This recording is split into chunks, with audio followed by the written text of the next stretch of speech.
শুনে বুঝে যারা আজকে যোগদান করেছে তারা ক্ষমতার জন্য যোগদান করে নাই।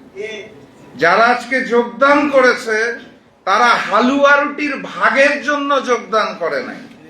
যারা আজকে যোগদান করেছে তারা বুঝে শুনেই যোগদান করেছে যেটি একটি সংগ্রামী দল, এখান থেকে আমরা আধিপত্যবাদ বিরোধী আন্দোলন পরিচালনা করব ইনসাফ ভিত্তিক এবং মানবিক বাংলাদেশ গড়ার জন্য।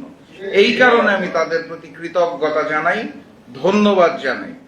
কারণ জাগপা এমন একটা সংগঠন, এটা চাইলেও বাংলাদেশে বৃহৎ আকার কোনোদিন ধারণ করতে পারবে না। কেন পারবে না?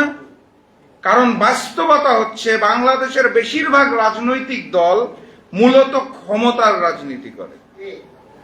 কিছু দল স্পেসিফিক্যালি অর্থ লুটপাট, চাঁদাবাজি, তদবির বাণিজ্যর রাজনীতির জন্য দল গঠন করে এবং এর মাধ্যমে বাণিজ্য করে। জাগপা এই সকল সুযোগ সুবিধা নাই, কারণ আমরা মনে করি এই জাতীয় কার্যক্রম আমাদের জন্য উপরওয়ালার তরফ থেকে হারাম। যেহেতু আমরা এই রাজনীতিটা করি না, এই কারণে চাইলেও দেশব্যাপী বৃহৎ রাজনৈতিক সংগঠন গড়ে তোলা সম্ভব নয়। যেহেতু আমরা রাজপথের মজলুম সংগঠন, এই কারণে আমাদের এখানে যারা এখানে এসে যোগদান করেছে আমি আবারও তাদের প্রতি বিশেষ কৃতজ্ঞতা জানাই। এবং আপনারা যারা এখানে উপস্থিত আছেন আপনাদেরকে অনুরোধ করব একটা জোরে করতালির মাধ্যমে তাদেরকে বরণ করুন। সংগ্রামী সাথী এবং বন্ধুগণ, ভারতের পররাষ্ট্র মন্ত্রণালয়ের মুখপাত্র, ওনার নাম হচ্ছে রণবীর জয়সওয়াল, সম্ভবত নামটা ভুলও হতে পারে, পররাষ্ট্র মন্ত্রণালয়ের মুখপাত্র, উনি গতকালকে একটা বক্তব্য দিয়েছেন প্রেস কনফারেন্সে। অনেকে হয়তো খেয়াল করেছেন, অনেকে করেন নাই।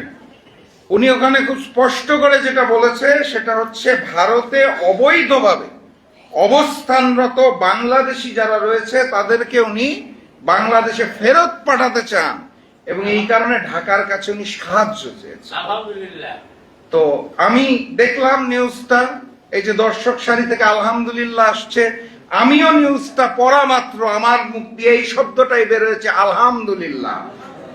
আমি ভারতের পররাষ্ট্র মন্ত্রণালয়কে বলতে চাই, ভারতে অবৈধভাবে বাংলাদেশের যারা বসবাস করছে অবশ্যই তাদেরকে আমরা ফিরিয়ে নিতে চাই, আন্তরিকতার সাথে ফিরিয়ে নিতে চাই।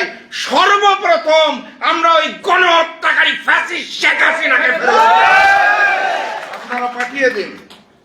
আমরা সুস্বাগত জানাই, কারণ 24-এর গণঅভ্যুত্থানের পরে হাজারো শহীদ পরিবার, হাজারো জুলাই যোদ্ধার পরিবার, বাংলাদেশের মানুষজন অপেক্ষায় রয়েছে গণহত্যাকারী ফ্যাসিস্ট শেখ হাসিনার বিচার দেখার জন্য।